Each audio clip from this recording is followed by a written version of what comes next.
Madhya Pradesh ni manse jaiga ni munga jabab mal आरो बे जबाब मालनिनो सिङाव थानाय मोनसे जायगा जाय जायगानि मुङा बानितालु बानितालुआव थानाय सासे मानसिनि मुं जायनि मुङा जाहैबाय राजकुमार जागबाल बे राजकुमार जागबाला गावनि फेमिलिजों लोगोसे रायलायनायसै जे जोङो साब्रैजों मोनसे जायगायाव बेरायनो थांगोन सानब्रैनि थाखाय होननानै साब्रैया जाहैबाय गावनि बिसि आरो फिसाजो 2 बोसोरनि फिसाजो आरो 8 बोसोरनि फिसाज्ला जेब्ला बेफोरबायदि प्लानिं खालामो अब्ला बे 8 बोसोरनि गथ'साया बेयो बुंनायसै आं थाङा होननानैहाय आं बेरायहैया होननानै बार बिमा बिफाया लिंसेयावबो बियो माना खालामनायसै आं बेरायहैया होननानै अब्ला बे राजकुमार जागबालहा बिमा बिफा दंमोन बे बिमा बिफाया बुंनायसै नोंसोरो साथामजों बेरायहैदो बेखौहाय बे फिसौखौ आं जोंनोहाय गालांथ'दो बियो जोंजोंनो जागोन लोंगोन थागोन होननानै अब्ला बेफोरबायदि प्लेनिंआ जेब्ला जायो बे राजकुमार जागबालाबो बिमा बिफानि खोथा मानिनानै बे बाथ्राखौ गनायनायसै आरो बिसोरो साथामजों ओंखारलांनायसै बेरायनो थाखाय थांखांनायनि उनावहाय मध्य प्रदेशनि चीफ मिनिस्टारनिफ्राय मोनसे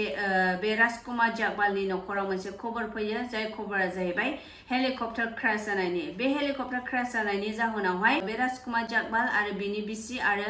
फिसाजो बिसोरजों लोगोसे जेसेबांनाखि बे हेलिकप्टाराव दंमोन बिसोरो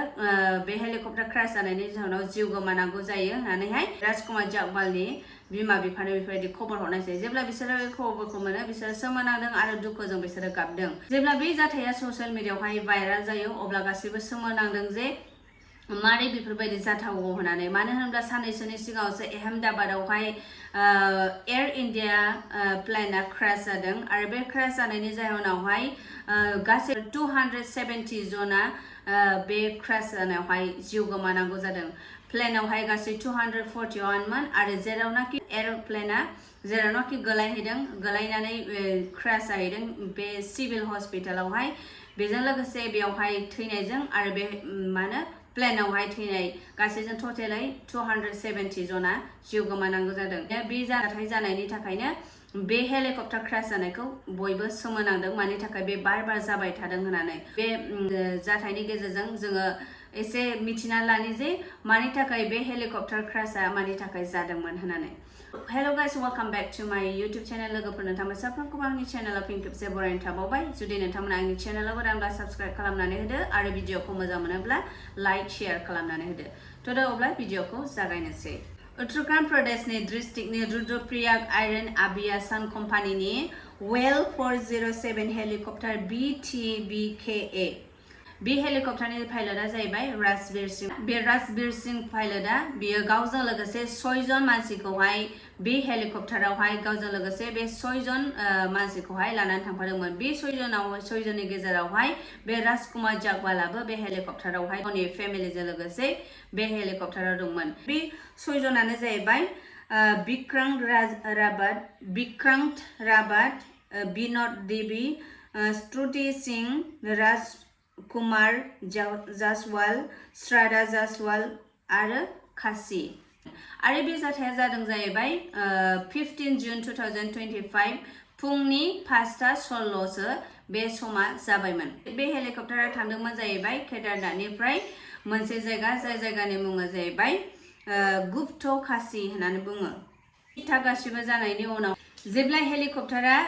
बिरो आरो बिरनायनि दसे उनावनो मोनसे टेक्निकल इश्यू जाना होयो आरो जेब्ला टेक्निकल इश्यू जायो अब्ला बे समावहाय बोथोराबो मोजां नङामोन होननानै मिथिनो मोनदों जेब्ला बे टेक्निकल इश्यू जायो अब्ला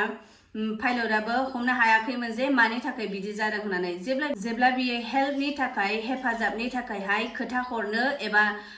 बुंहरनो जेब्ला नागिरो नाथाय बे खोथा हरनायनि सिगाङावनो बे हेलिकप्टारा मोनसे जायगा जाय जायगानि मुङा गरिकन सप्रिया होननाय हाग्रायावहाय बे हेलिकप्टारा क्राश जाहैयो आरो क्राश जानानै बियो बेरफ्रुयो बिनि जाहोनाव बयबो गिख्रंनानै गाबख्रावनायसै एबा हज्रि खावनायसै नाथाय बे हेलिकप्टारा गोख्रैयै गोब्रारै स्पिडै थांनानैहाय बेयावहाय गोग्लैहैनायनि जाहोनाव बयबो मानो गोसा सोदोब होनायजों बेरफ्रुनायसै आरो बे बेरफ्रुनायजों बयनिबो जिउआ जायफ्रा बे हेलिकप्टाराव दंमोन पाइलटजों लोगोसे जायफ्रा 6 जन बे हेलिकप्टाराव दंमोन राजकुमार जागबालजों लोगोसे बेनि फेमिलि आरो बेयाव थानाय गासैबो बेयावहायनो जिउ गोमानायसै एबा खामजोबनायसै एबा गासैबो थैनांगौ गोनां जानायसै जेब्ला बे जाथायखौ खोनायो अब्ला हेल्प खालामनो थाखायहाय NDRF, SDRF, लकेल पुलिस माने मिलिटारि फर्सफोरा जेब्ला हेल्प खालामनो फैयो अब्ला बिराद लेट जाबायमोन होननानै मिथिनो मोन्दों आरो बिसोरो अलरेडि हेलिकप्टारा खामग्लिजोबखाबायमोन, हांगार जाखाबायमोन आरो मानसिफ्राबो बेयावनो खामजोबखाबायमोन। बेबायदि जानाय जाहोनावहाय बयबो दिनै बे 7 जन फेमिलिया एबा 7 जन फेमिलिनि न'खरफ्रा दिनै दुखु गोनां जादों आरो बिसोरो गाबनांदों एबा मेगनाव मोदै बोहैनांदों। जेब्ला बिदि क्राश जायो, क्राश जानानै बयबो बेयावनो जिउ गोमानांगौ जाखाबायमोन। जेब्ला बेफोरबायदि खबरखौ गावबागाव न'खरफ्रावहाय खोनाहैयो, मिथियो, अब्ला बयबो दुखु मोनदों आरो बयबो गाबदों आरो बयनिबो न'खराव बेफोरबायदि खोमसि एबा मोनसे दुखुआ न'खरावहाय बेफोरबायदि फैदों। आं दहायनो खोन्थाखाबाय पाइलटनि मुङा राजबीर सिंह, जायनि बैसोआ 39 बैसो आरो बिनि गामिया जाहैबाय शास्त्री नगर जयपुर राजस्थाननिमोन आरो एसे खबर मोनदों जाहैबाय बिहा मास मोननैनि सिगाङावसो बिहा जेवजा फिसा 2 मोनदोंमोन आरो न'खरावहाय बे फिसा मोननायनि जाहोनावहाय न'खराव बिराद खुसि आरो रंजानाया न'खराव दंमोन आरो बिराद खुसिनि सममोन। दिनै बेफोरबायदि खुसिनि समावनो बे राजबीर सिंहनि जेब्ला खबर खोनायो न'खरावहाय, जेब्ला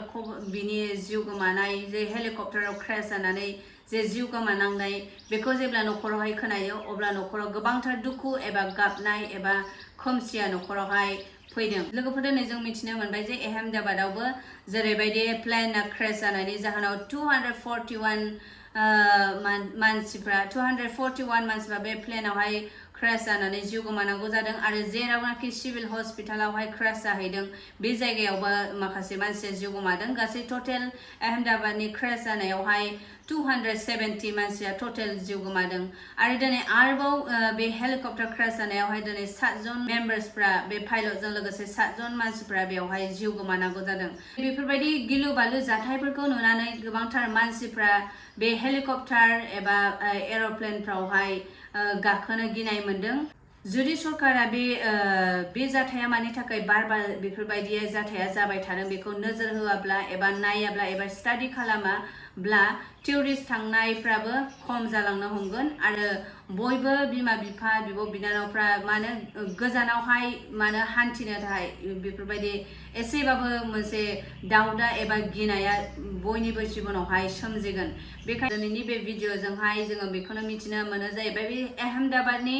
जेनाखि प्लेन क्राश जानायजों गोबांथार मानसिया जिउ खहा जादों आरो दिनै बे हेलिकप्टारनि क्राश जानायजों आरोबाव 7था न'खरावहाय बेफोरबायदि मोनसे दुखुआ फैदों। दिनै बेखौहाय जोङो बेयावनो जों सोलोंनो मोननो हायो जाहैबाय जोङो जोंनि जिबना मालानि समसिम जोङो थांनानै थागोन जोङो रावबो मिथिया आरो जों माला थैगोन जों रावबो मिथिया आरो जोङो साननैसोनि थाखायल' जोङो बेयावहाय जोङो हमनानै लानो हायो जोंनि बेनिखायनो जों जेब्लायबो मोजाङै थानांगौ आरो होनब्ला बेवहाय गोबांथार मानसिफ्रा जिउ गोमानांनाय रायज्लायस्रागौ सोरजोंबा माबा मोनसे बुंस्रागौ होनब्लाबो बिसोरो बेफोरबायदि खाबु मोनासै। थ' लोगोफोर दिनैनि भिडिअखौ नोंथांमोना जुदि मोजां मोनबायबा लाइक खालामदो आरो शेयार खालामनानै होदो आरो लोगो मोनसिगोन उननि भिडिअआव।